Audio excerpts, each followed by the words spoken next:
Welcome to Samuel Zwemer Theological Seminary. My name is Jason and we're looking at Hans Kung, the great Catholic theologian. Hans Kung was born on the March 19, 1928 in the canton of Lucerne. He has been a Swiss Catholic priest, a controversial theologian and a writer of many books. Our story begins really when Kung was studying theology and philosophy at Pontifical Gregorian University in Rome. It was there while he was studying a few of his colleagues, fellow students, began to meet together to study and think for themselves. The faculty of the university didn't like this and were not happy with this kind of free-thinking student. In 1954, Hans Kung was ordained. In 1960, he was appointed professor of theology at Herbert Kohl's University, Tübingen, Germany. In 1963, he took a tour of the United States, giving a lecture, The Church and Freedom. He also accepted an invitation to visit John F. Kennedy at the White House. Kung's doctoral thesis was on justification in relation to Karl Barth. It was finally published in English in 1964. That's a really interesting book for those who are Barthian scholars and those who are interested in studying the doctrine of justification by faith. I don't agree with the book myself. I believe in the classic Protestant doctrine of justification by faith. But it's a really interesting read. Any theology student would be wise to read it. Thoroughly researched book and good material for reflection on the subject.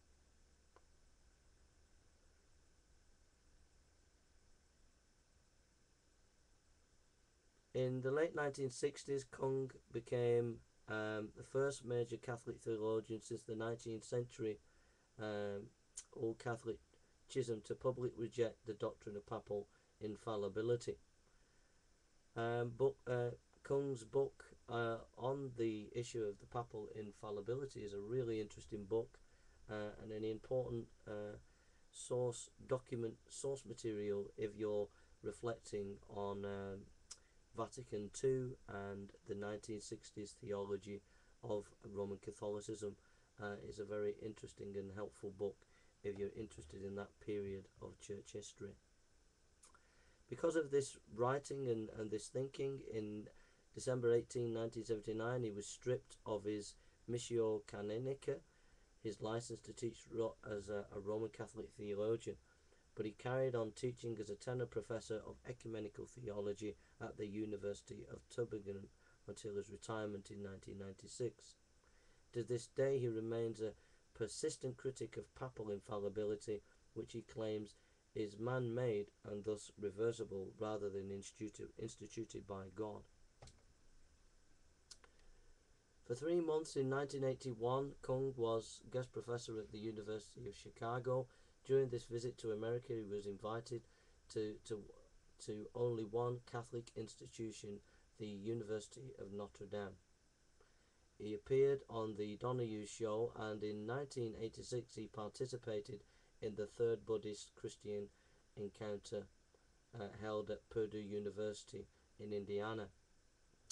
In the early 1990s, Kung initiated a project called Weltothos, Global Ethic, which is an attempt at describing what the world's religions have in common.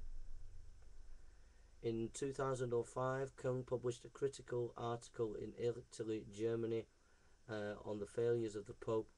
Kung argued that the world had expected a period of conversion, reform and dialogue, but instead politically John Paul II offered a restoration of the pre-Vatican II status quo. In 2009, an interview with Le Monde, Kung deeply criticized the lifting of the excommunication of the bishops of Society of St. Pius X. At the same time, he made criticisms of the Pope's theology, saying it remained the same as the Council of Nicaea held in 325. So what are we to make of Hans Kung? as a theologian? Well, as an evangelical, conservative evangelical, I can't agree with Kung's theology in terms of salvation or in terms of the Bible as the Word of God. However, Kung has some interesting things to say, and has some helpful things for us to reflect about. His book on justification by faith is a really good introduction to the subject, although I don't agree with him on that, but I would encourage students to read that book. Kung is very good on the issue of Erasmus and Luther. He takes a middle way. He combines Luther and Erasmus together in their ideas about what theology is, which I would disagree. I would agree with Luther's basic presuppositions about the Bible and salvation, etc. But he has some interesting thoughts about Luther and Erasmus. He has some interesting thoughts about the Catholic Church on the doctrine of infallibility. And one of the things about Kung is he's been an independent thinker. He's tried to challenge the status quo, and I admire him for that. He's also done some tremendous work on Islam. He wrote a great work on Islam and a great work on Judaism. And if you want to study Judaism or Islam, his books on those subjects are really helpful. I would not agree with his conclusions. He is more a universalist, seeing that all religions have similar things to say, and I wouldn't agree with the universalism. I believe that the gospel of Christ is exclusive, that we can only be saved through Christ. However, he is a massive thinker, and he has some helpful things to say about Islam and about Judaism. His autobiography is a fantastic insight into a theologian, and I would encourage you to read that, and how he talks about as a young boy and how he develops as a theologian.